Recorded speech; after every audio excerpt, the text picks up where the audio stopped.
زما نوم جوزیف موريز دی. زه یو 50 کلن یم او د ایټالوي میخو مالک یم.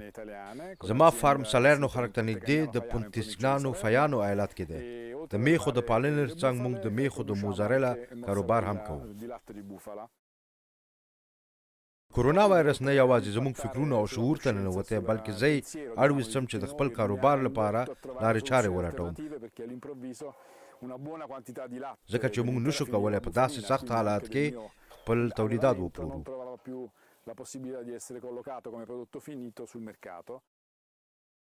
لکه څنګه چې په اروپا کې د متبادلو لارو چارو او مرستو لپاره مشورې کېدلې، هغې کې د بېلګې په توګه د کورونا حکومتي مرسته او داسې نور شامل وو. موږ هم د پنیر تولیداتو د همکارۍ یوه ډله جوړه کړه چې له مخې یې موږ د یو بل تولیدات سره ذخیره کول او پیرل.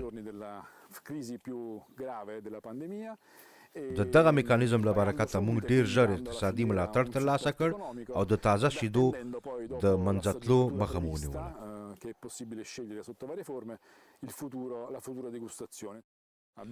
موږ موسم ته په کتو سره د 12 څخه 14 کارکوونکي لرو چې له نیکه مرغه په دغه موده کې یو هم نه دی بیکاره شوی، او یوازې لږې مودې لپاره د یو کارکوونکي د وظیفې په وخت کې کموالی راغی.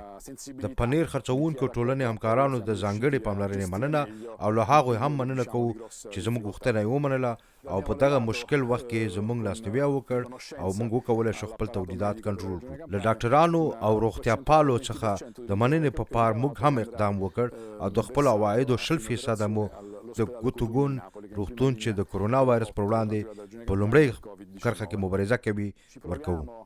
موږ پوره هڅه او هیله کوو چې په 1 یا 2 کلونو کې د کورونا وایرس دغه تریخ یاد د یو ځانګړي تولید پر رامنځته کولو سره خوږ کړو.